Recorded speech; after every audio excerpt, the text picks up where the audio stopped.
Hello, नमस्कार सर्वांना. कसे आहात तुम्ही सर्वजण? मस्त ना? मस्त राहा, स्वस्थ राहा आणि आनंदी राहा. बाय द वे, मी नंदिनी तुमचं स्वागत करते आहे माझ्या यूट्यूब चॅनलमध्ये, ज्याचं नाव आहे नंदिनीज लाईफ इन महाराष्ट्र. तर मंडळींनो, माझा हा पहिलाच व्हिडिओ असेल की ज्यामध्ये मी स्वतःहून पुढून तुमच्यासमोर व्हिडिओ शूट करून बोलते आहे. तर जर माझ्याकडून नकळत काही चुका होत असतील बोलण्यामध्ये किंवा तुम्हाला असं प्रेझेंट करण्यामध्ये, तर ते सर्व तुम्ही मला कमेंटमध्ये सांगू शकता. त्याच्यावर मी नक्कीच काहीतरी हे करेल. तर माझे व्हिडिओज जे आहेत ते तुम्ही शेवटपर्यंत बघत जा. जर तुम्हाला माझे व्हिडिओ आवडले तर लाईक नक्की करत जा, सबस्क्राईबसुद्धा करत जा, कारण की आणखी नवीन नवीन व्हिडिओ, मला पण एक चान्स भेटला पाहिजे की नवीन नवीन व्हिडिओ मी तुमच्यापर्यंत पोचवत जाईल. जर तुम्हाला ते व्हिडिओ आवडले तर त्यांना लाईक पण करत जा, शेअर पण करत जा आणि सबस्क्राईब तर करत राहा. आणि चला तर मग मी ह्या व्हिडिओमध्ये तुम्हाला माझ्या जे डेली लाईफमधलं मॉर्निंगचं जे रुटीन असतं, टिफिन बनवेपासून ते बाळाला तयार करेपर्यंत, किंवा माझी स्वतःची जी कामं असतात, जे किचनमधले असू शकतात किंवा इतर आपल्या घरातली कामं असू शकतात, ते मी तुम्हाला या व्हिडिओमध्ये दाखवण्याचा प्रयत्न केलेला आहे. तर व्हिडिओ शेवटपर्यंत पहा. आणि जर तुम्हाला माझा व्हिडिओ आवडला असेल तर लाईक करा, शेअर करा आणि सबस्क्राईब करा. कमेंटसुद्धा नक्की करा की तुम्हाला माझा व्हिडिओ कसा आवडला आहे आणि मला काय इम्प्रूव्हमेंट करण्याची गरज आहे ते सुद्धा. तर चला तर मग न वेळ घालवता आपण आजचा आपला व्हिडिओ हा सुरू करूयात. तर आज आहे उपवासाचा दिवस आणि बनवणार आहे मी हे पॅटीस. साबुदाणा आणि उकडलेले बटाट्याचे पॅटीस आहेत. असं मी सारण बनवलेलं आहे याचं, बघू शकता. बघा, पॅटीस मी गोल बनवलेले आहेत आणि काही तुम्हाला चपटे आणि लांब पण बनवलेले आहेत. घेऊ असं शकता. ह्याला आपण त्या पिठामध्ये जे मी साबुदाणा भाजून पीठ बनवलेलं आहे मिक्सरमधून, त्याला असं कोट करून घेतलं आहे आणि मग फ्राय करायला टाकलं आहे. बघू शकता, डीप फ्राय करायचं आहे आपल्याला. जर तुम्हाला या रेसिपीची ह्या जे बटाटे पॅटीस आहे त्याची रेसिपी पाहिजे असेल तर मी नक्की व्हिडिओ टाकणार आहे याचं, तुम्ही नक्की बघा. तर हे आहे बघा, याला हा झोपेतून उठला आहे. याला मी म्हटलेलं की शुभम करोती म्हणून, पण त्याला काय आठवत नव्हतं. बघू शकता, ह्याच्यासोबत माझा दिवस कधी जातो आणि कसा जातो कळत नाही. थोडा त्रास होतो म्हणा, पण तो सर्वांनाच असतो, मला एकटीला काही नसतो. तर इथे मी काढलेले आहेत. आता जे सगळं बनवलेलं होतं त्याचे सगळे भांडे आणि सगळा असा पसारा निघून जातो. ते क्लीन करण्यामध्ये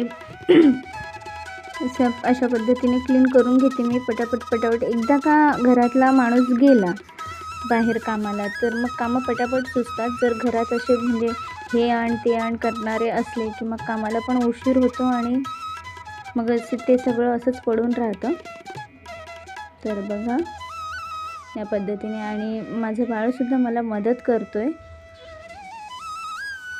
मी पण करतो असं म्हणायचं आहे त्याला, पण तो जरा जास्तच करून घेईल कामं, म्हणून मी काय त्याला वरती घेतलं नाही. त्याची सवय आहे, मी जर काम करत असेल तर तो माझ्याजवळ किचन ओट्यावर येऊन बसतो. तर आज मला माझं डेली रुटीनचं मॉर्निंगचं व्हिडिओ काढायचा होता, म्हणून मी त्याला काय वरती घेतलेलं नव्हतं. आणि ओट्यावर पसारा पण भरपूर होता आणि क्लीन पण नव्हता.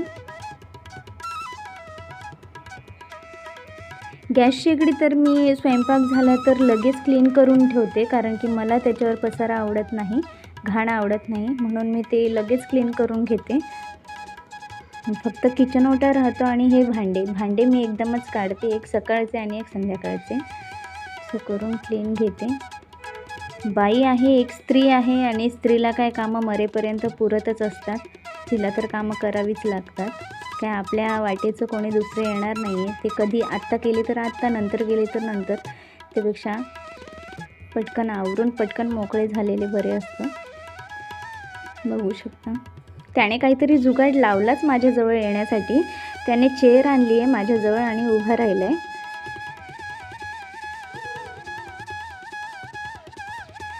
मला असं काम करताना बोरसुद्धा होत नाही, कारण की तो माझ्यासोबत एवढ्या गप्पाच मारत असतो.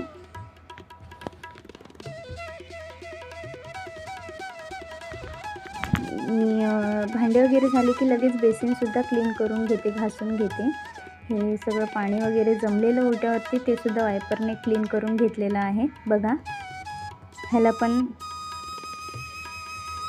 कपडे वगैरे जे धुतलेले होते ते असेच मी काढून वाळत घातलेले होते ते असेच काढून ठेवलेले.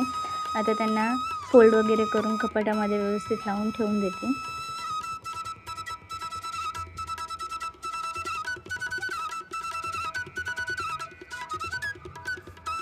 जिथली तिथे कामं करून ठेवले ना तर पटापट होऊन जातं. मग असं इतर वेळी आपली जास्त कामं निघत नाही. हे बघा, मी ह्या बाहेरचं पॅसेजचं झाडू मारून घेते. तर बाहेर झाडू मारणारी तर येते, पण तिची काय पद्धत मला आवडत नाही झाडू मारलेलं. मग त्यामुळे मी परत ती गेल्यानंतर झाडू करून घेते. चला तर मग आतमधलं आपण झाडू काढून घेऊया. तर इथे आवरून घेऊया आपण. हा माझा हॉल आहे. इथे काही जास्त पसारा नसतो. जो काही असतो तो बेडरूममध्ये आणि गॅलरीमध्ये तेवढा पसारा माझा भरपूर असतो. भरपूर पसारा निघतो. हा बघा, ह्याला बेल्ट लावलेला होता मी, तर आता त्याला काढायचं आहे बेल्ट, म्हणून मागे मागे फिरतोय. बेल्ट लावायची पण घाई होती त्याला आणि आता काढायची सुद्धा आहे. काढून घेतलेलं आहे त्याने, बघू शकता. थोडा वेळच, पण त्याच्यासाठी तो भरपूर रडला माझ्याजवळ की मला लावून दे म्हणून. तर त्याला मी बेल्ट लावून दिलेला. आता काढून ठेवला आहे आणि आला परत तो गॅलरीमध्ये. त्याचे भरपूर खेळणे आहेत गॅलरीमध्ये. तर तो असा खेळला तर मग तो गॅलरीमध्येच जास्त खेळतो. त्याचा जो फेवरेट प्लेस आहे ते गॅलरीच आहे. तिथेच तो असतो, एकटा खेळत बसतो. त्याला खूप आवडतं तिथे, आनंदी वाटतं त्याला. आणि मलासुद्धा त्याला बघून फार कौतुक वाटतं की तो आता 2.5-3 वर्षाचा झालेला आहे, पण त्याचा हट्टीपणा अजून तरी मी अनुभवलेला नाही आहे. फार असं शांत नाही म्हणता येणार, पण हट्टीपणा पण करत नाही. तर थोडाफार का होईना त्याच्या वयानुसार तो भरपूर समजदार आहे. तर इथे मी गॅलरीमधले कपडे वगैरे काढून घेतलेले आहेत. फोल्डिंग वगैरे करून ठेवलेले आहेत कपाटात. जिथपर्यंत हात पोचतात तिथून जाळेजुळे काढून घेते. हे बघा, संपूर्ण घराची लादी पुसून झालेली आहे माझी. आणि हे बघा, मी साडी वगैरे पण घातलेली आहे, कारण की मला थोडंसं जायचं आहे बचत गटाच्या कामानिमित्ताने बाहेर. तर इथे माझा स्किन केअरचं रुटीन चाललेलं आहे, बघू शकता तुम्ही. जर स्किन केअर जर तुम्हाला आवडेल तर तुम्ही मला नक्की कमेंट करा की माझा स्किन केअरचा तुम्हाला मी रुटीन शेअर करणार. जर तुम्हाला आवडेल तर मी शेअर करेल, नाहीतर की बघू मग जेव्हा वेळ येईल तेव्हा. पण हा प्रत्येक स्त्रीचा एक अविभाज्य भाग असतो लाईफमधला की तिने स्किन केअर करावाच लागतो तिला. तर तिथे झालेलं आहे. आज बांगड्या वगैरे घालून घेणार. हा आमचा हिरो मध्ये मध्ये, त्याला पण आंघोळ वगैरे घातली मी. कामं आवरून झाल्यानंतर त्याला आंघोळ वगैरे घालून दिली, कपडे वगैरे टाकले. तर तो असा मध्ये मध्ये बघू शकता कसा माझ्या मध्ये मध्ये. आता शेवटी बाळ आहे, आईच्या मागे मागे मध्ये मध्ये नाही करणार तर कोणाच्या करणार. तर इथे उपवास होता म्हणून मी केससुद्धा धुतलेली. तर ते आधी त्याच्यातलं पाणी असं वाळले माझे केस, पण तरीसुद्धा एकदा झटकून घेतलं तर फ्री वाटतं. ते झालेलं आहे. केस पण मला धुवायला भरपूर वेळ लागतो, कारण मला 15 ते 20 मिनिट फक्त माझे केस धुवायला लागतात, कारण की मोठे असल्या कारणाने, लांब असल्या कारणाने त्याला वेळ लागतो. बघू शकता.